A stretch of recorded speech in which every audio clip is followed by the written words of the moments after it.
The sound of her own voice, smooth as polished glass and twice as cold, filled the dim stillness of my home office.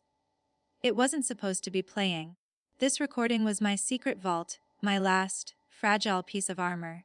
But I'd fallen asleep at my desk, the earbud dangling, and the audio had bled into the room's silence.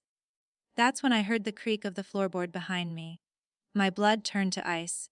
I turned, slowly, to see my fiancé Ethan standing in the doorway, his face not etched in confusion, but in a calm, horrifying recognition.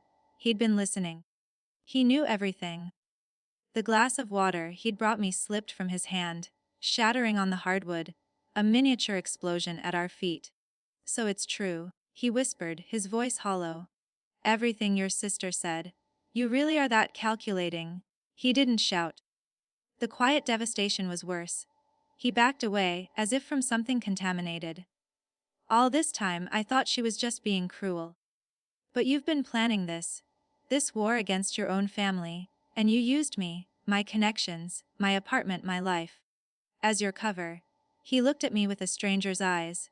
"People only invite you because of me. On your own, you're just a ghost with a grudge."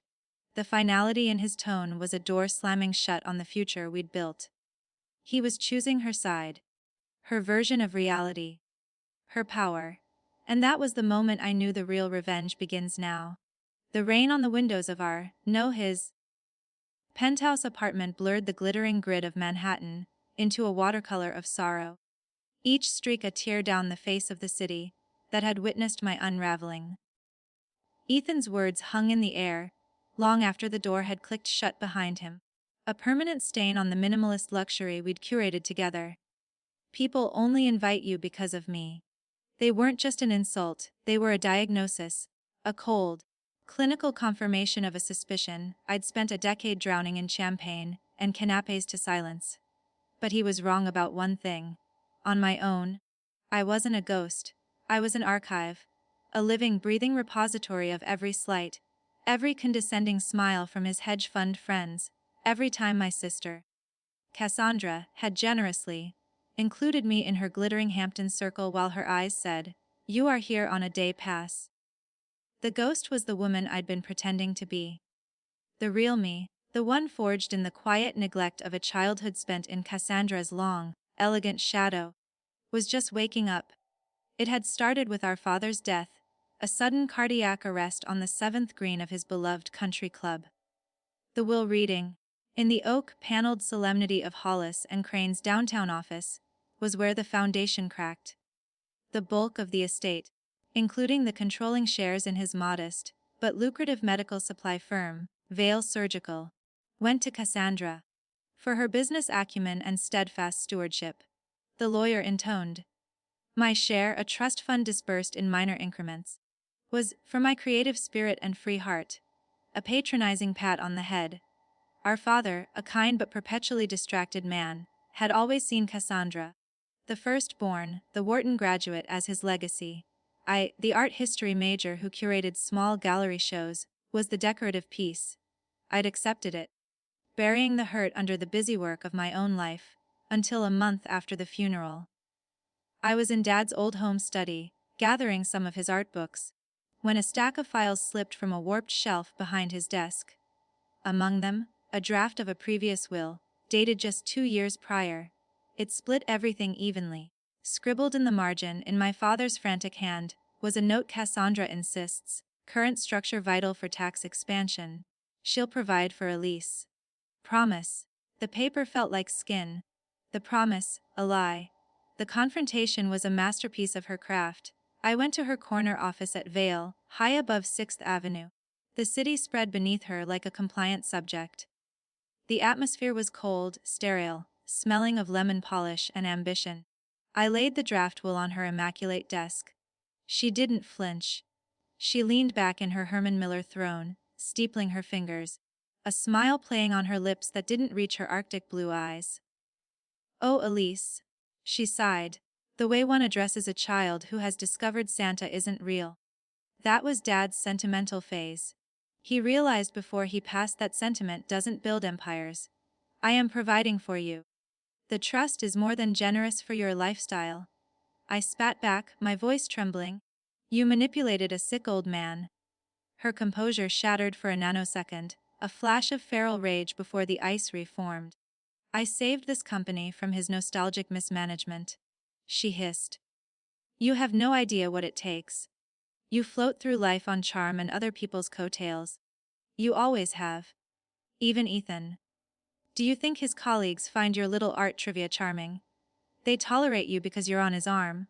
Without him, you're just background noise.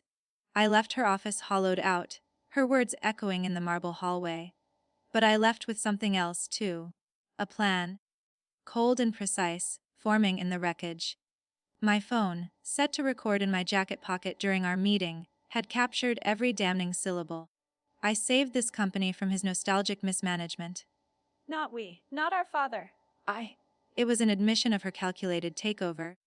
A verbal fingerprint on the crime. It wasn't a legal slam dunk, but in the court of reputation, in the world she worshipped, it was a tactical nuke. My revenge would not be a shout, but a silence. Not an explosion, but a slow, meticulous poisoning of the well from which she drank her power.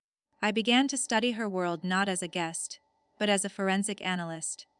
I memorized the names of her board members, their mistresses, their secret weaknesses gleaned from Ethan's offhand comments.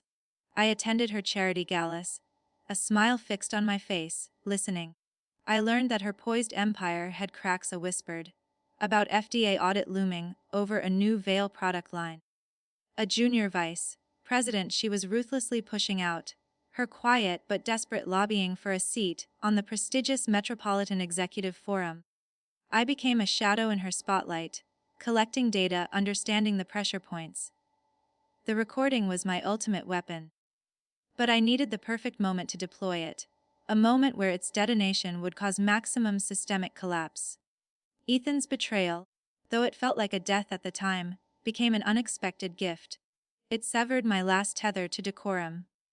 Moving into a small, sun-bleached loft in Red Hook, Brooklyn, with the rumble of the BQE as my soundtrack, I shed the skin of the agreeable fiancé. I lived frugally off my meager trust payments and freelance art consulting, my existence pared down to a single purpose. I used my forgotten art world connections not for parties, but for information. One of Cassandra's board members, Albert Croft, was a voracious collector of illicit pre-Columbian artifacts. Another, a philanthropist named Diane Hartwell, had a daughter whose avant-garde gallery was a front for money laundering. I compiled dossiers. I didn't make moves. I just gathered chess pieces. My hand hovering over the board. The opportunity presented itself on a night of biblical rain. The Metropolitan Executive Forum's annual black-tie dinner at the Pierre Hotel. Cassandra's white whale. I knew she'd secured an invitation as a guest of Albert Croft. I knew, from a whispered exchange overheard in a Soho bathroom, that the forum's chairman, Charles Goddard, was a staunch traditionalist with zero tolerance for corporate scandal. Using a forgotten email alias and a VPN, I sent Albert Croft an anonymous, untraceable message. Withdraw your sponsorship of Cassandra Vale tonight, or the provenance of your Tlaloc statue will be emailed to the ICE Art Crimes Unit. I watched from the shadowed mezzanine, a specter in a simple black dress, as Croft, pale and sweating, pulled a confused Cassandra aside in the gilded lobby, his gestures frantic before he literally fled into the rain. I saw her mask slip, saw the raw, unvarnished panic in her eyes as she scanned the room, realizing her anchor was gone. She was adrift. I descended the staircase. The click of my heels on the marble seemed to echo in a sudden lull. She saw me. Her eyes widened, then narrowed into shards of hatred. You, she breathed. The air between us crackled. The genteel crowd seemed to blur, leaving only us in a tunnel of intense, silent warfare. Enjoying the party, Cassie? I asked, my voice calm. It seems your date had a prior engagement. She stepped closer, her perfume a familiar, expensive weapon. What did you do? She snarled. Low enough for only me. I'm just observing, I said, sipping champagne, like you taught me. Everyone here is a prop. Even you. Especially you. I leaned in, my lips near her ear. I have a recording of you. The day after Dad's will. You admitting you steered him. that you see Vale as yours alone.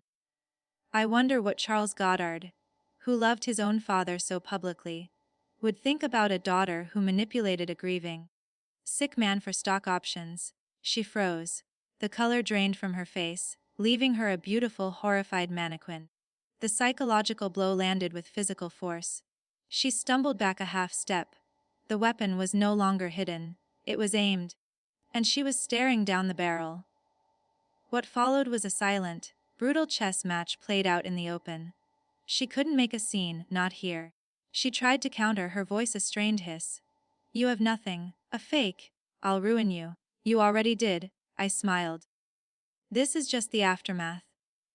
I turned and walked away, leaving her standing alone in the center of the room. The very picture of isolation I'd felt for years.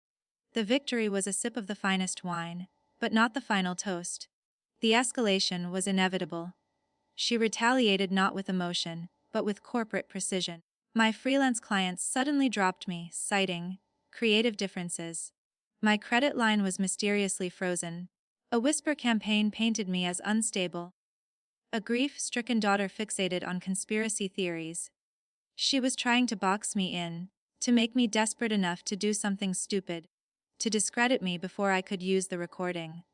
She even sent a proxy, her slick lawyer, to my loft with an offer, a one-time, significantly larger payout in exchange for the recording and a signed NDA. Miss Vale wishes to end this family turmoil, he said, his eyes scanning my poor surroundings with disdain. I played the part of the cornered animal, letting my voice waver, hinting I might consider it.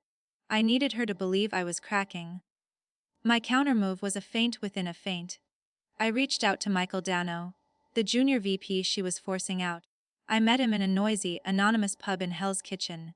He was bitter, scared, and in possession of internal emails showing Cassandra knowingly pushing the Valguard surgical line toward production, despite concerning initial toxicity reports. It was the hard evidence that paired perfectly with my audio's emotional confession.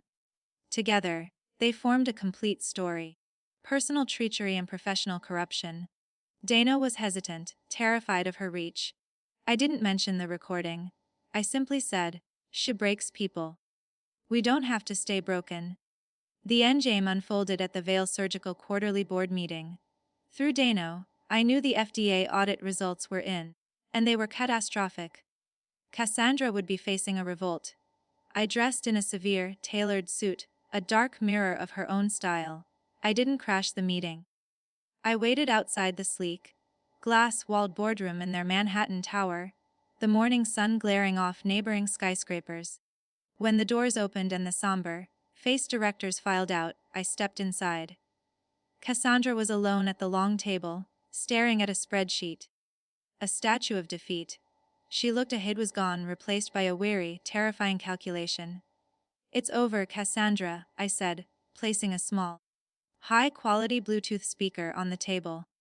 The board just voted to suspend the Valguard line and initiate an internal investigation. They're looking for someone to blame. It's going to be you. You bitch, she whispered. Her voice ragged. You think this is winning? You've destroyed our father's company. You did that when you put profits over safety. I'm just turning on the lights so everyone can see the rot. I held up my phone. This is the recording. The one where you talk about saving the company from Dad's mismanagement. I have a copy set to go to the Wall Street Journal, the SEC, and the Metropolitan Executive Forum in 1 hour, along with Michael Dano's emails. For the first time, I saw real fear in her eyes. Not anger, not contempt, but the primal fear of total ruin.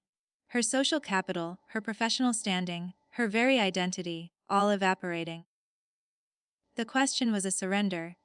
I want you to resign, today, citing personal reasons. You will recommend the board appoint an independent trustee to evaluate the estate distribution, including the wrongful allocation of my inheritance. You will do this quietly, gracefully. You will walk away. And if I don't, I pressed play on my phone. Her own voice, clear and cold, filled the silent boardroom. I saved this company from his nostalgic mismanagement. You have no idea what it takes. Hearing it in this context, in the seat of her power, was devastating.